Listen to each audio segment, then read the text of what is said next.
Você percebe que o seu casamento não está bom, mas você não sabe o que está de errado também.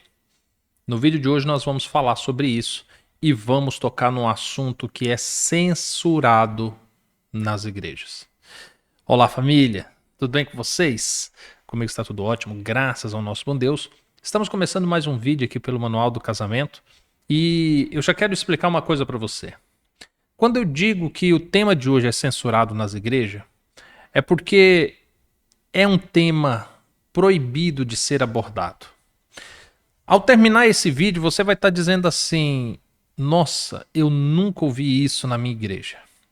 E aí, antes que você pense assim, será que o Diego está perseguindo as igrejas? Ele vai falar mal das igrejas? Não, não é nada disso.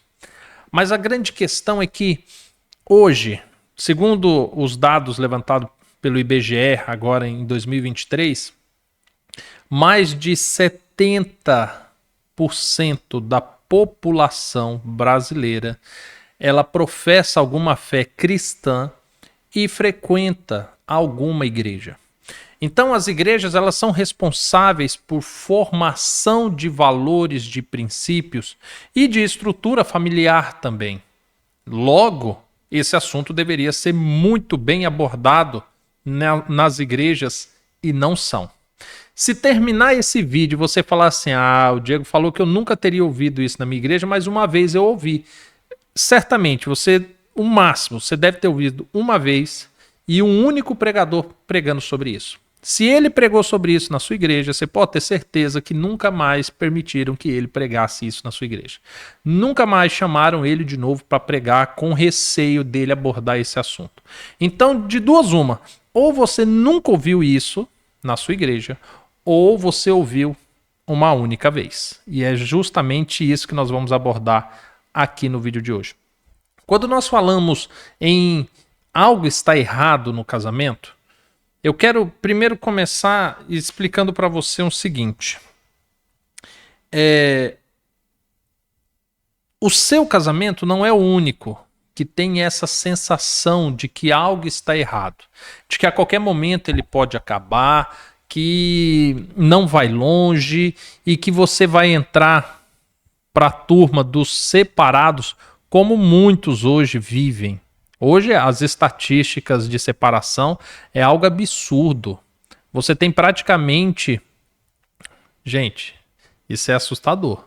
Você tem mais de 70% dos casamentos realizados em um ano, eles terminam no primeiro ano. Você sabe o que é isso? A cada 10 pessoas que se casam, 7 se separam no primeiro ano. Essa estatística piora quando chega 5, 10 anos depois. E quando você vê isso, é extremamente assustador. E aí nós temos que nos questionar por que está dando errado. Existem pelo menos 2 fatores que eu quero abordar com você nesse vídeo. O primeiro fator são questões personalíssimas, questões dos indivíduos, são questões que aí, como eu mencionei das igrejas, elas não têm responsabilidade nisso, pelo menos não diretamente. O Estado não tem responsabilidade, o meio social muitas das vezes não tem. O que seria alguma dessas causas? Seriam questões hereditárias, conceitos, problemas, ciclos viciosos, coisas que o marido e a esposa herdam dos seus pais. Então, quando eles herdam isso dos seus pais, levam para o casamento, eles não conseguem lidar com isso, isso naturalmente vai ocasionar conflitos, crises e possivelmente uma separação. Uma outra questão personalíssima seria, por exemplo, a questão da família. Então a pessoa casou e a família, os parentes, atrapalham, interferem, causam conflitos dos mais diversos. Existem sogros, e eu digo isso porque eu acompanho centenas de casos, existem sogros que trabalham para destruir casamentos. Sogros e sogras. Então, essa questão parental é terrível. E isso também é responsável por grandes problemas dentro do casamento.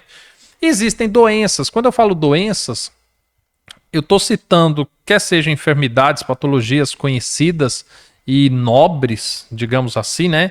O fato de depressão, doenças do tipo câncer, outros tipos de doenças que interferem diretamente no relacionamento, quer seja por uma disposição sexual, quer seja por uma limitação física ou financeira, mas doenças, de um modo geral, vícios, que também destrói o casamento. Esses tópicos eu quero abordar com vocês em um outro vídeo, mesmo porque eu abordo bastante no nosso dia a dia aqui no Manual do Casamento.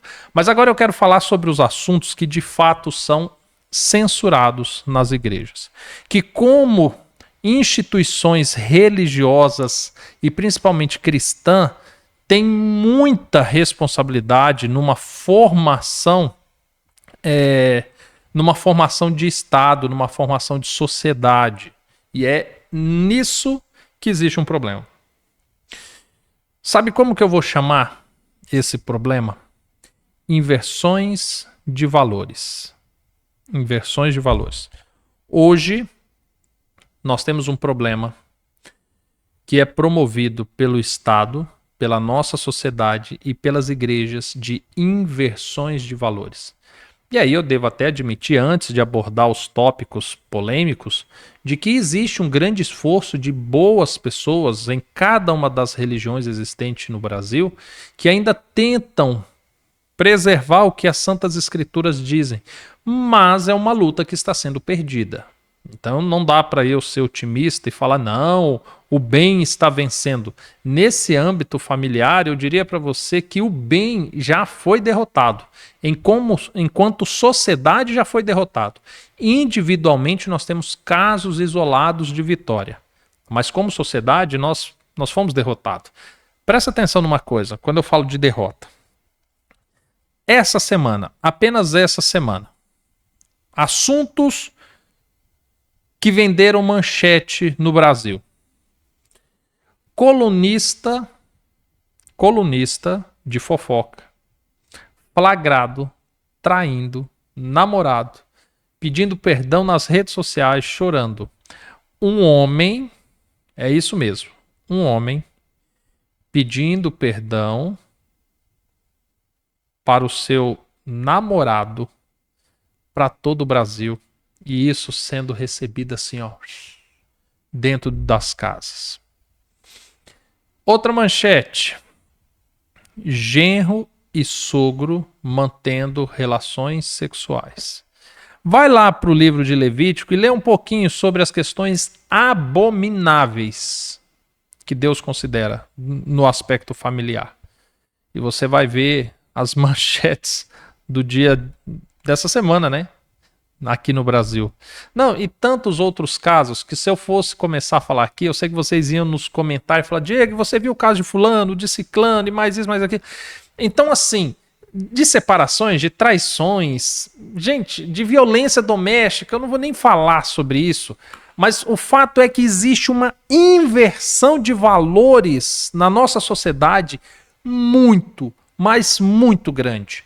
Parte disso nós vamos sim responsabilizar o Estado, parte disso nós vamos sim responsabilizar a sociedade e a evolução no mundo, mas parte disso nós precisamos responsabilizar as igrejas, as religiões, que são formadoras de famílias, de princípios, e elas têm fracassado nesse papel. E aí, diante disso, eu vou citar alguns pontos específicos para a gente falar. Primeiro eu quero falar do homem. Nós estamos vivendo a geração do homem capado.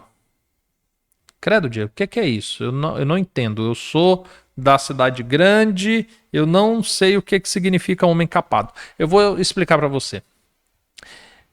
Capado é um termo que se utiliza muito para animais. Porco, cavalo, cachorro, que é quando você castra o animal para que ele não procrie. Como assim, Diego? Homem capado? Você se refere aos homens que fazem tratamento para não ter filhos? Não é isso. São homens que perdem a sua característica, que perdem o seu libido moral, porque são capados pela sociedade. E aí isso entra dentro do casamento. Sabe uma coisa interessante?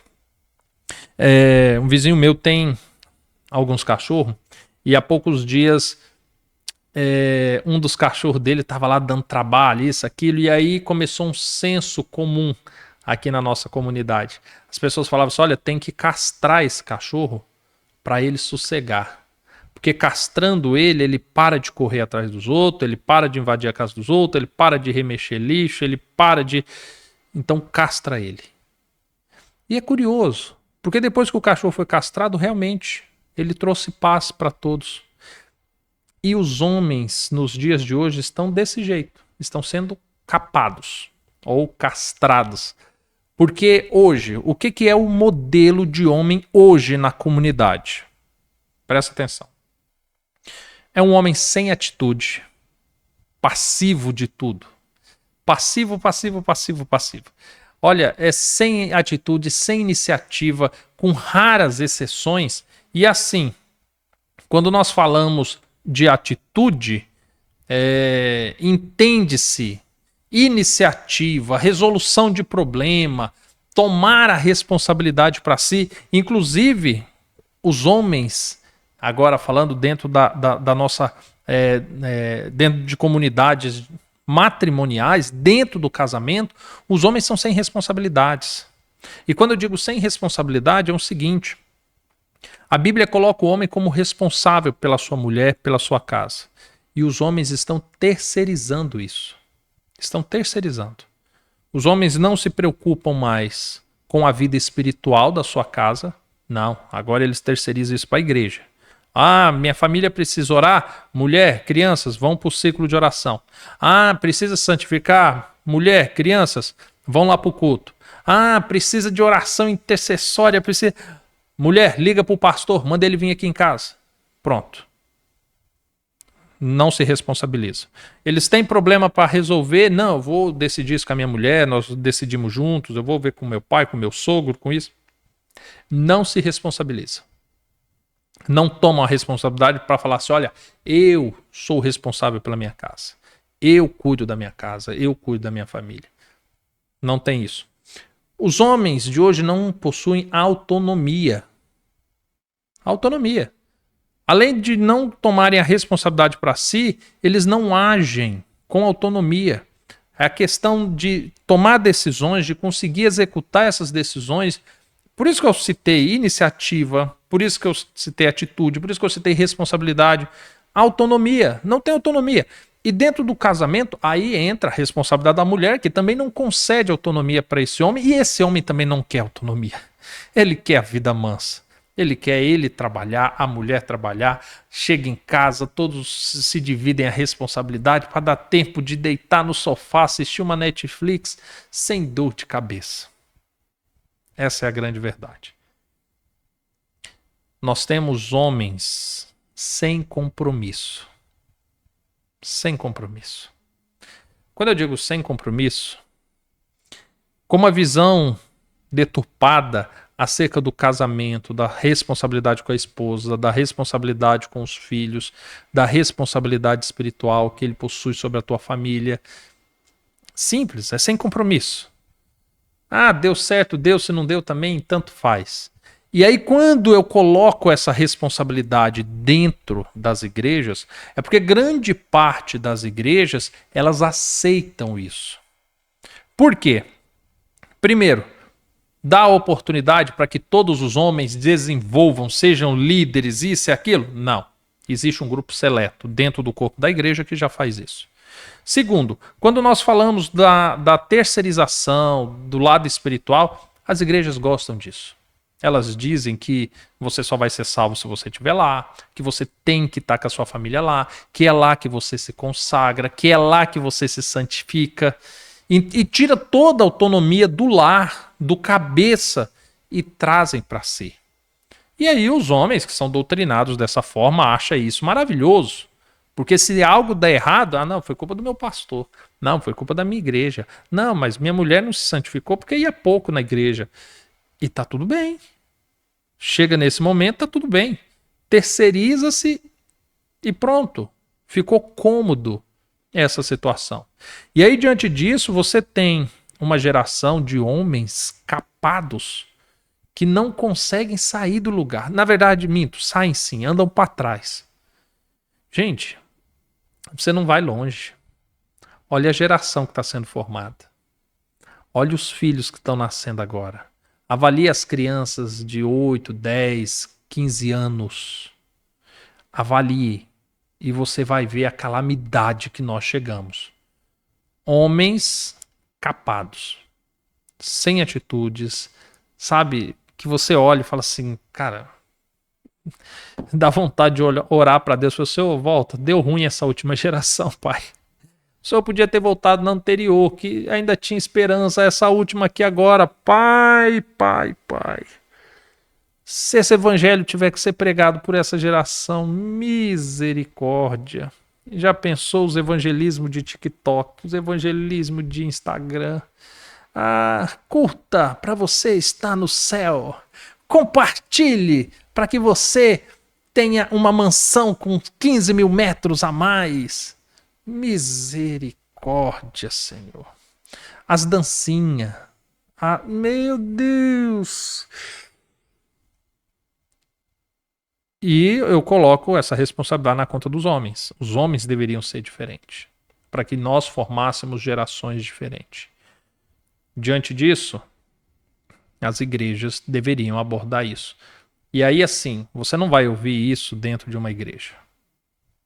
Não há pessoas que, em sã consciência, líderes, que permitam que alguém assume um púlpito e responsabilize uma instituição pelos fracassos dos seus membros, pelos fracassos familiares. Pelo contrário, se uma crise conjugal entra dentro de uma igreja, qual que é o conselho que eles dão?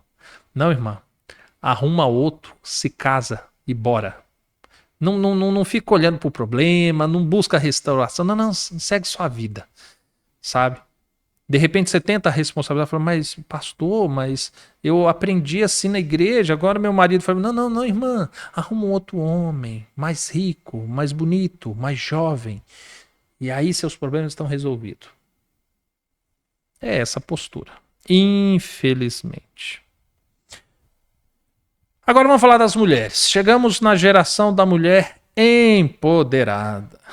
A mulher que pode tudo. Só não pode ser contrariada. Chegamos na geração da mulher independente. E aqui nós temos um problema seríssimo. Por quê? Porque Deus não criou a mulher para ser independente. Assim como não criou o homem também, mas ao homem deu autonomia, deu autoridade, e a mulher não fez ela independente. E hoje, eu fico pensando, Paulo fala assim, olha, porque eu não aceito que mulheres preguem, ensinem nas sinagogas. Por quê? Porque essa é uma prerrogativa do homem, ser o cabeça, instruir, formar opiniões, conseguir conduzir a sua família por meio de ensinamentos, por meio da sua experiência com Deus. Então, quando ele fala aquilo, ele diz o seguinte, se chegou ao ponto de uma mulher tomar o lugar do seu marido e tomar o lugar em uma comunidade cristã, significa que deu muito errado. A família, a comunidade cristã. Talvez alguma mulher vendo isso fale assim, Diego, é um absurdo. Então quer dizer que uma mulher não pode se destacar na sociedade? Pode, deve. Mas quando você vai na Bíblia para ver o papel que uma mulher desempenha, ela não deveria tomar isso para si. Ela deveria tornar o marido grande. Ela deveria fazer com que o marido fosse bem visto. É a estrutura que Deus criou. E hoje, eu ao falar isso, eu sei o tamanho da polêmica que é. Porque quando eu digo isso, eu sei que as pessoas falam assim, Diego, mas isso é um absurdo, porque tem mulheres e Diego, esse assunto não aceitamos mais a discussão. É um assunto vencido já, Diego. As mulheres ocuparam os lugares. As mulheres se tornaram cabeça das suas famílias, cabeças de empresa, cabeça das igrejas. As mulheres se tornaram pastoras. As mulheres, hoje, elas ministram, elas dirigem, sabe? Não é dirigir carro. Dirigem cultos, religiões, igrejas, sabe? Diego, e as mulheres não precisam. Aí tem, né? Hoje tem até alguns termos. Se você falar alguma coisa de mulher, aí eles usam um termo em inglês aí para qualquer coisa para falar que você tá errado. Mas enfim, fato é que esta mulher empoderada, ela tá destruindo o casamento. Ela deixa o marido para trás, ela deixa a família para trás, ela se coloca no centro de tudo. Associam-se a fatores históricos que ela não teve nem culpa disso. Falar, mas a mulher no passado ela foi muito oprimida. A mulher do passado, a mulher dessa geração acordou num bercinho de ouro, sabe? Foi bem cuidada pelos pais, foi bem amada, teve facilidade, teve saneamento básico, teve comida, teve isso, teve aquilo. Essa de agora não sabe o que foi uma escravidão, não sabe o que foi uma servidão, não sabe nada disso. E de repente utilizam-se argumentos, justificativas para tornar essa mulher independente, para desprezar o marido, para desprezar uma autoridade de pai. Quando você vai na Bíblia, a Bíblia fala assim, olha, se uma mulher fizer um voto com Deus, se essa mulher não for casada, esse voto só é aceito por Deus se o pai desta mulher validar esse voto. Ah, eu quero fazer um voto com Deus. Se tu for mulher, tu vai ter que chegar no seu pai e falar assim, pai, eu quero fazer um voto com Deus. E o pai precisa concordar. Só então Deus aceita o voto dessa mulher. A mulher é casada? Se ela quiser fazer um voto com Deus, ela só pode se o marido autorizar. Então, até para a vida espiritual, Deus fez a mulher dependente do seu marido. Mas na sociedade de hoje, não existe isso. E aí entra dentro do casamento. A mulher é independente, ela tem o trabalho dela, ela tem a carreira dela, ela tem os horários dela, ela tem as responsabilidades dela, ela tem o dinheiro dela. E aí, naturalmente, isso é parte de um processo que capa o homem, torna a mulher emancipada, e aí nós estamos vendo o casamento se desestruturando. Além dessa questão da independência, o que é uma consequência disso, existe agora a formação de mulheres rixosas, mulheres briguentas. Rixa é quando um puxa para um lado e o outro puxa para o outro. E dentro desse molde de hoje é extremamente comum você ter mulheres rixosas. A mulher cria rixa por causa do trabalho, a mulher cria rixa por causa da criação dos filhos, por questões financeiras, por tudo. Porque ela vive sobre essa formação de princípios e valores que, para ela, isso é extremamente normal, extremamente natural. Tem que ser dessa forma.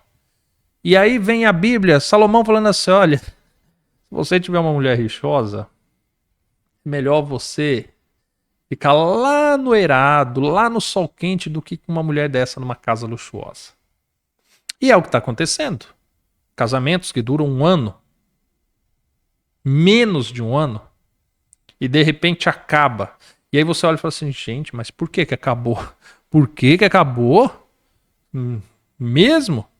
Tá aqui a explicação. São tantas rixas que você olha e pensa, gente, mas não tinha como dar certo. E é sobre essa formação. Nós temos hoje não só mulheres, vou fazer justiça, mas principalmente as mulheres extremamente sensualizadas. Extremamente sensualizadas. E aí, eu não vou falar de prostitutas, do mundo secular. Como você vive num ambiente cristão, eu vou trazer aqui para dentro. Gente, você vai numa igreja num dia de culto. Olha as mulheres. Tente achar uma que não está com vestido marcando o corpo. Tente achar uma que não tem uma fenda nas pernas. Tente achar uma que não tem um decote. Tente achar uma que não está toda adornada. Tente achar uma que o batom não é marcante. Tente achar uma que não tem cílios postiços. Esse negócio aqui, a sobrancelha toda desenhada. Tem umas que é toda erguida para cima. Gente, que coisa esquisita esse negócio. A sobrancelha asa de gaivota, não sei se é esse o nome, se foi eu que tô dando agora, mas uns trem esquisitos, sabe? As mulheres desenham aqui pra cima, assim, parecendo uma tenda. E, meu pai amado, extremamente sensualizada. Você vai ouvir as músicas dita cristãs, gospel. Gente, extremamente sensualizada. É mulher gemendo nas canções e... Nosso pai. E aí? Como é que dá certo um negócio desse? E aí vem a Bíblia, né, e fala, mulheres, não façam isso.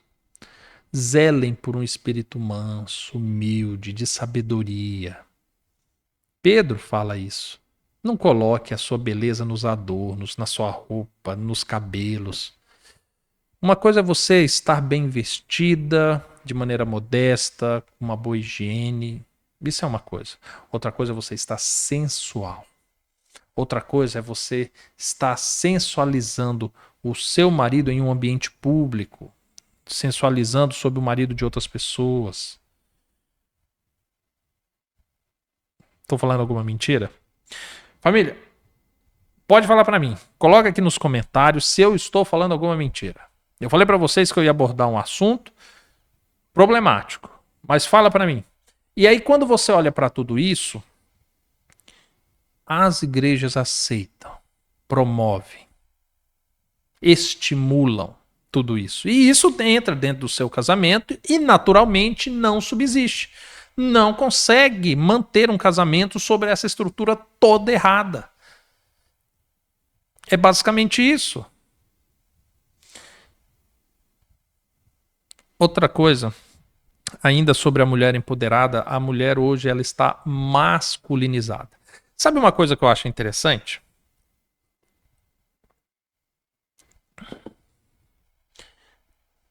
Quando eu falo de mulheres masculinizadas, muitos falam assim, Diego, que absurdo.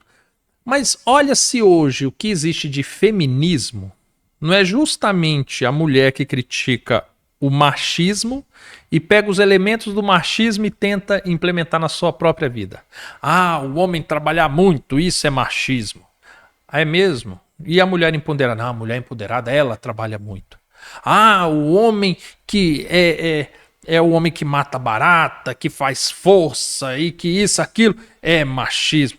É mesmo? E o que é o feminismo? Uma mulher empoderada? Não, é uma mulher independente que vai lá e mata barata, que conserta as coisas. Mas é isso que tem acontecido. Tem se masculinizado a mulher. Tem feito as mulheres pensar e agir como homens. E não é assim. É essa a questão. Tem papéis a serem cumpridos. Eu fico pensando nesse aspecto, né? Você tá um exemplo de 15 minutos atrás. Eu estava aqui no recanto, preparando para a gravação, quando minha esposa me chamou. Apareceu aqui, apareceu uma ontem e outra... Não, anteontem e outra hoje. É épocas, tá? Como eu moro aqui no recanto, é mato, apareceu uma cobra jararaca. E aí a cobra estava ali, começou a querer avançar, naturalmente. Ela, como mulher, poderia tentar matar a cobra e tudo. Mas ela tem um marido. E ela chamou de ir rápido. E eu cheguei lá, peguei a cobra, matei, peguei a cobra, joguei fora e pronto. Mas no mundo moderno, o que diriam a essa mulher? Minha irmã, por que você não matou? Credo, irmã, você precisa do seu marido para fazer essas coisas? Nossa, irmã, era só uma cobra, por que a irmã não pisou na cabeça da serpente? Tô mentindo? Outra coisa, já encerrando o vídeo, o conceito do casamento. O conceito do casamento mudou e as igrejas são responsáveis por isso. Primeiro, casamento se tornou um acessório individual. O que seria isso? Juntamente com Shakespeare e Hollywood, hoje o formato de casamento, na essência de um indivíduo, é visto como um acessório. Ou seja, a pessoa casa, então agregou algo na vida dela, teve uma alteração do estado civil e aquilo deve agregar na vida dela. Pronto. O casamento é para ela ser feliz. Simples assim. Se o casamento estiver bom, estiver ajudando a pessoa a crescer, estiver dando lucros, bacana, muito legal. E aí isso leva para o outro problema. Se tornou descartável. A partir do momento que o casamento começa a exigir mais do indivíduo do que trazer benefícios para o indivíduo, Ah, agora para mim já não serve. E aí as igrejas criaram um mecanismo para que esse descarte aconteça naturalmente. Porque começam a citar, não, gente, Deus não quer a sua infelicidade, Deus quer que você seja feliz, minha irmã. Então, manda embora esse seu marido e arruma outro. De repente, fala assim, não, irmã, mas vamos analisar, você quer separar? Tá bom, mas vamos entender, mas aconteceu alguma coisa? Tem algum pecado? Tem algum escândalo? Ah, meu marido, ele tem... Não, irmão, então pronto, isso daí é motivo suficiente. Todo mundo vai aceitar, irmã, nós vamos te acolher, te abraçar, vamos lá, arruma um outro marido e pronto. Mas, pastor, o que me incomoda é porque quando eu casei, eu fiz um compromisso que era até a morte. Eu estava no altar, eu estava dizendo, não, irmã, mas acabou, né? É assim, irmã. Arruma outro, pronto, segue sua vida. E cria-se mecanismo para que a roda fique girando, para que a engrenagem não pare. Entende? Se tornou previsível.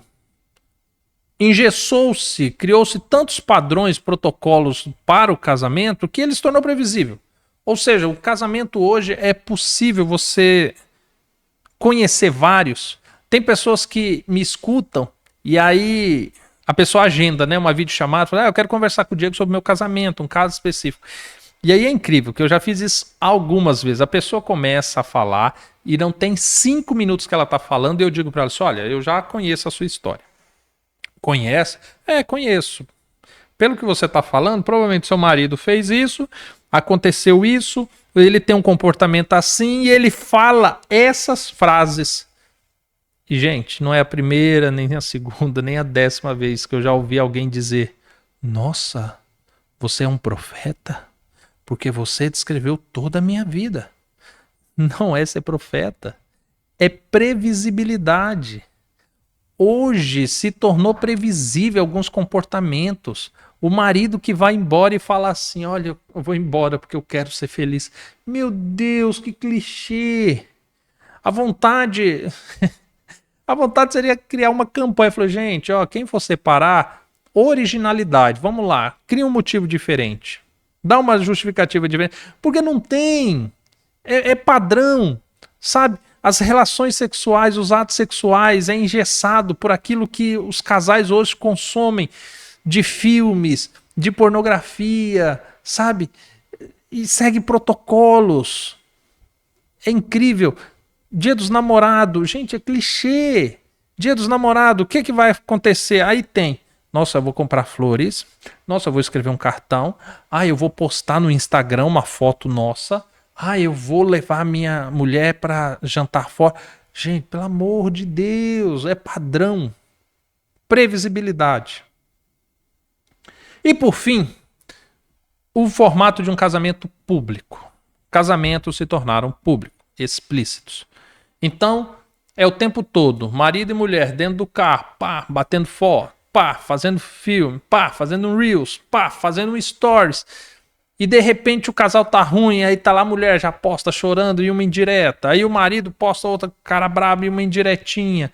E de repente vem uma nota. Gente, nós decidimos e tal, vamos nos separar, mas o amor permanece, o respeito. Gente, pelo amor de Deus, se tornou público. E eu fico pensando uma coisa. Tem pessoas que olham muito mais para a esposa dos outros nas redes sociais do que para a própria esposa. E sabe por que isso acontece? Porque a esposa dos outros posta foto quando está no mercado, quando vai para academia, quando vai dormir, quando está no banheiro, quando vai para a praia. E aí, se você dá uma olhada no perfil, você consegue ver o pé da pessoa, a canela da pessoa, o joelho da pessoa, a bunda da pessoa, a barriga da pessoa, os peitos da pessoa, o cabelo da pessoa. Não bastando isso, tem stories da pessoa beijando o marido, sorrindo pro marido, coisas exclusivas do marido e da esposa são públicos. Então hoje as pessoas têm acesso aos sorrisos de um casal, à intimidade de um casal. E eu não estou falando nem de pessoas famosas, eu estou falando do Zé da esquina, da Maria da rua de baixo, eu estou falando dessas pessoas, comum. Hoje ficou comum você popularizar o seu casamento. Às vezes, gente, isso acontece.